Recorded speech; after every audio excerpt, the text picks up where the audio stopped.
Destructible environments, planes, nerfing dead silence, new points of interest, and a massive change to loadouts that will change Warzone forever. The Caldera map is less than a week away from release. We're going to take you through all of it. Hey YouTube, it's Mr. Shinnister, and we're going to be keeping you up to date with all of the Call of Duty Warzone related news coming out this week. If you're new to the channel and like the content, go ahead, hit the subscribe button. Let's get right into the content dump that we got from Raven Software's blog post today. What we're looking at is the Call of Duty Vanguard Season 1 blog post, which we'll link in the description of the video. I guess the first thing it shows you is like a little bit of information on each new place. So this is the like where will you be dropping, 15 distinct POIs. So Naval Arsenal, composed of a sprawling shipyard and advanced base, Caldera's northwest area provides a mix of interior and exterior combat opportunities, as well as unusual tactical positions such as the deep dry dock basins. Further inland is a cluster of large buildings, a command center, admin structure, barracks, compound. Cool. This looks nice. Industrial docks. Once managed by the Ocean Freight Company, this large-scale industrial dock complex features the rusting superstructures of 5 massive cranes, huge ship hangar, company's long abandoned, and you can see, what's interesting is you can see these are like the destructible. I wonder if that'll be like a big part of the map, is these destructible like environments.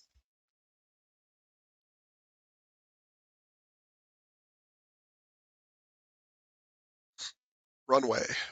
The main airfield and Caldera terminal airstrip to the southwest see them. Most of the aircraft, takeoffs, landings. There's a secondary runway in the northeast corner of Caldera for those stationed at the beachhead of Arsenal Dock Complex. The area half hidden in the jungle, you'll navigate past single dwellings, ruined farmsteads, clamber across rugged buttress rocks to reach this coastal promontory. Cool. Not as much to like look at here. Ruins. This is an interesting. Nestled north of the river village and the west of the expansive mine works, this untouched archaeological site contains the remains of structures seemingly created a megalithic style around or before the 12th century, built with baluster joints that mimic natural volcanic geological columns. Tiered pools and verdant hot springs. Phosphate mines. This looks like a nice area. You can see already some of the buildings. I bet there's going to be like some cool, unique ways to get into these. Massive mining operation in the excavation, refining, and transportation of phosphate gives way to snaking switchbacks, giant grinding machines, mini mine gondolas stretching from the main gorge to the docks, smaller factories, rail line, and steep embankments, which all offer a mix of engagement types. Operators can also investigate a large factory compound, look for older mine workings, and stumble across a redacted with its own redacted. Interesting. I wonder if there's like a bunker or something up here. Or explore the outer reaches containing secondary workings, runoff pools, conveyor belt structures. So it looks like a lot of the, like, there's going to be this like unique cave system in the map as well, which is kind of neat. Peak. This reminds me of the map, I forget what it's called from, like, is this maybe Modern Warfare or Black Ops 2? This is the high ground. Dominating the center of the map is a colossal peak of a dormant volcano, after which the entire island is named. The height advantage you receive for landing atop the Caldera throat and access military battery installation. Under construction, here is a counterbalance by the exposed nature of the environment. Rock outcrops can offer respite should the area become a hot drop, as can the main gondola. Okay, so there's going to be gondolas too, which makes sense. Beachhead, cut into the dunes. On the island's northwest coast, a sprawling network of trench defenses. It's below.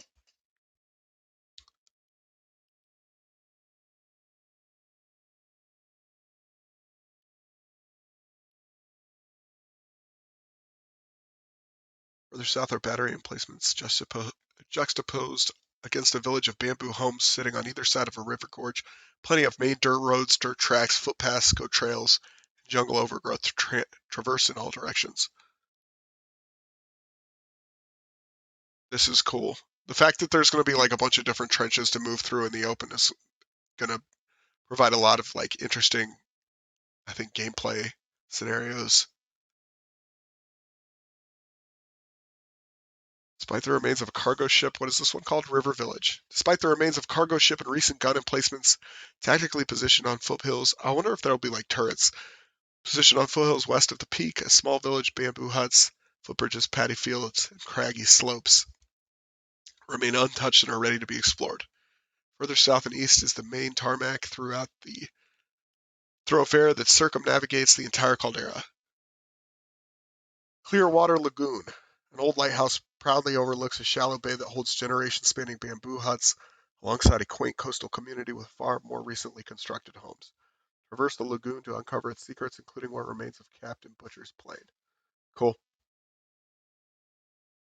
Although they brought the lighthouse in, I don't know how I feel about that.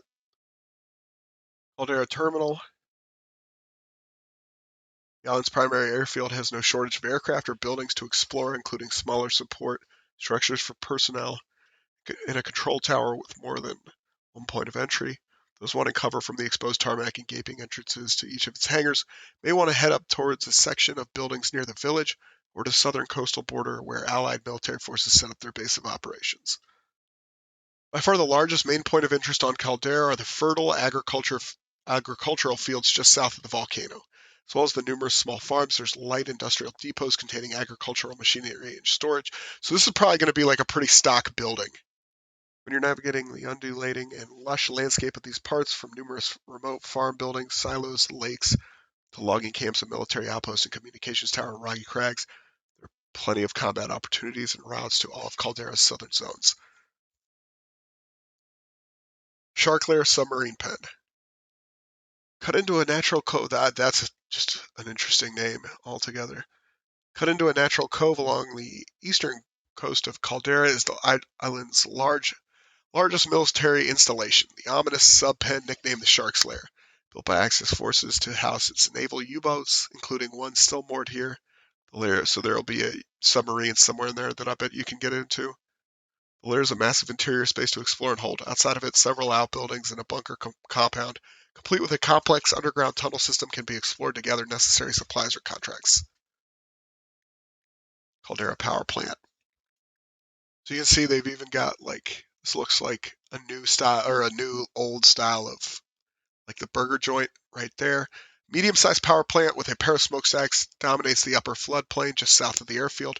Sticking out from the lush greenery, stepped waterfalls, and ancient ruins found elsewhere in the area. Venture further south from the plant to find a large radio antenna and civilian radio station. So this is where that picture of the radio, the whatever it was, KRNX, this is probably where that is. Caldera Capital City. Set into a huge natural basin alongside the southern shores of the island, Caldera's main city offers a variety of historical structures to take control of, including the Royal Theater, main Capitol building, and Art Deco structures like the fire station and police station. So I wonder if there's only going to be one police station on the map. Along the western edge of the capital, a hillside suburbia and lighthouse offers space and height compared to the bustling downtown on Main Street, while coastal developments south of the city offer a luxurious beachfront yacht club and a bar where a squad could be prematurely celebrating their battle royale victory. Cool. Granted, there's probably going to be a bunch of different like stock buildings, but I like the fact that like each area is going to have like its own unique grouping of buildings. I hope that there's more like unique buildings in this one. Royal Cabana Resort. Pristine sandy beaches, great surfing, clusters of cabana huts, and stately main hotel structures were on offer to the well-heeled traveler at the Royal Cabana Resort. Operators dropping into Caldera should expect to see the deserted remains of this resort, the main thoroughfare offering quick access by vehicle. Okay. There's a small square and clock tower bus station and the hotel entrance itself. The grounds of the resort are large and lush with shallow pools, ferns, and palm trees to thoroughly explore. Vanguard Royal. Explore all new content with dogfighting updated land vehicles. Okay, so gone are the side-by-sides, or the side-by-sides? Yeah, I think that's what you call them. Prefer to the action to heat up both on land and in air, available to all players on December 9th, with Vanguard players gaining exclusive play on December 8th. So new vehicles and dogfighting, fly fighter planes that rain down fire on foes, or head for the anti-aircraft guns. That's what it is. Head for the anti-aircraft guns or trucks to shoot them out of the sky. So there are going to be like turrets. That's interesting. There are also other ground-based vehicles, including a squad transport all-terrain car that will help your squad cut through and around the island. I wonder if they just got rid of helicopters then, if that's part of the fighter planes. Focus on Vanguard weapons. Loadouts can only contain Vanguard weaponry, streamlining the meta for more accessibility and room for experimentation. Okay, but this is just in a featured playlist called Vanguard Royale. Expect all weapons around the island to also be from Vanguard. Operator selection is limited to Vanguard soldiers. That's interesting. I don't know why they need that. I want to give up the John McClane skin. Circle collapse changes, in-game events, and more. The radii and times for circle collapses are altered to offer a different pace of play, especially with dogfighting overhead. That makes sense. If you've got a bunch of players up in the sky, you need some kind of change to the pace on the ground. Also expect an in-game event at each circle collapse bombing runs and different items, both within Caldera's overworld and contract rewards. Special one-day only. So the guys that are not getting special access because they haven't got Vanguard are going to get a special one-day rebirth with, I guess, regular rebirth playlists and mini royale playlists. Minor points. In addition, innovations and additions to the Warzone experience. Let's take a look at this picture. So this is like a shipwreck. It's very cool. I wonder how much destructible stuff they will have. An entire new map to explore, playlists to claim victory on, and fresh armaments to utilize. Expect additional initiatives and gameplay innovation from all studios who work on Warzone. Okay. Gulag Drop. So this is something that they did in Iron Trials that I guess they're bringing back. So the Gulag now gives more than a second chance at victory. Any player who wins a Gulag will drop back in with the weapon or weapons and lethal equipment given to them during that deadly duel. Yeah, see, and so there they say this is going to be very, very similar to the Iron Trials 84.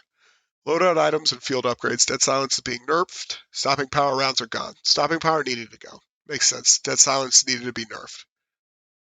In addition to those detailing those exact changes, Raven also looked closely at various equipment pieces such as nerfs to stun, grenades, and heartbeat sensors. I think mostly those are in a good place.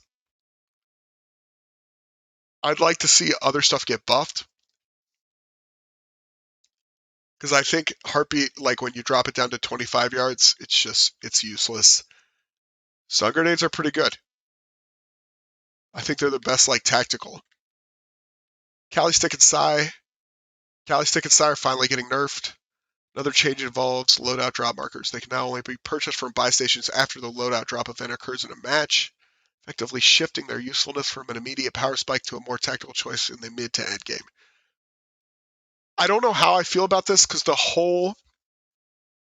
one of the biggest parts of Warzone that like gives it that Call of Duty feel is being able to get your loadout. I don't know that this is a change I like, but we'll see. I will say like it feels like a good skill change in some extent because you're going to have to rely on the weapons you find on the ground. Along with these nerfs, several lethal and tactical equipment pieces will see much needed buffs. Most lethal equipment will deal more damage. That's scary. That probably means there'll be something that's incredibly good early. While a snapshot grenade will see its effective radius increased. Stim will also imply a slight movement boost. Yeah, which I guess it did now. The decoy grenade will pack rubber bullets that deal just enough damage to pester enemies. Interesting. Gas masks and explosive canisters. Gas masks won't interrupt as many actions as they did previously. Whoops.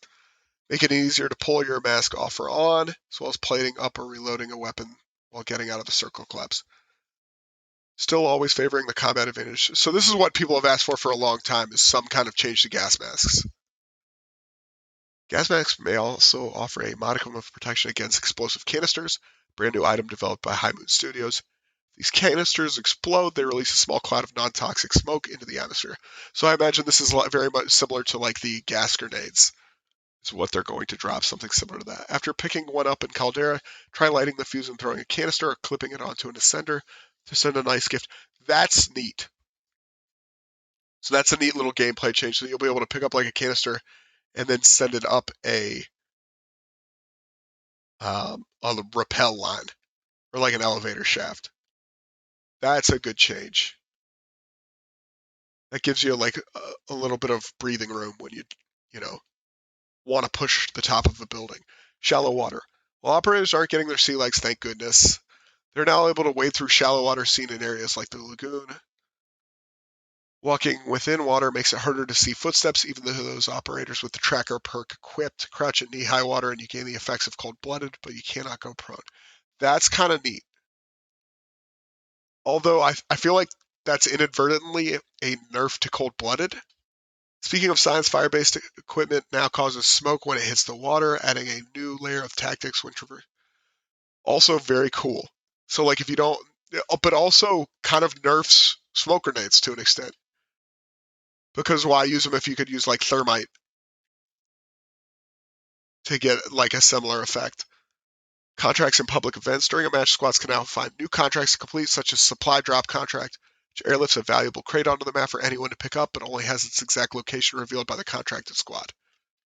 Another is Big Game Bounty, which targets the operator with the highest kill count, but only once per game. While another known as Top Secret Contract is, as one could expect, redacted until you pick it up, comes with greater rewards compared to the standard loot from contract types it chooses. Cool. As for public events, expect restocks and resurgences from Rebirth Island to come to Caldera. That's a cool change. In addition to the cash drop event you may have seen during Operation Flashback, there's also rumors of redacted weapon crates that can appear around the island. I didn't really care for those, which contained coveted redacted weapon blueprints seen in Verdansk and armaments extracted from the meta-forward galaxy brains of the studio's gunsmith gurus. Be sure to check in closer to Season 1. Okay. And then the rest of this is going to be stuff you guys already know about the Warzone Secrets of the Pacific event. And then, yeah, I guess we will get more information when we do. Guys, thanks for watching.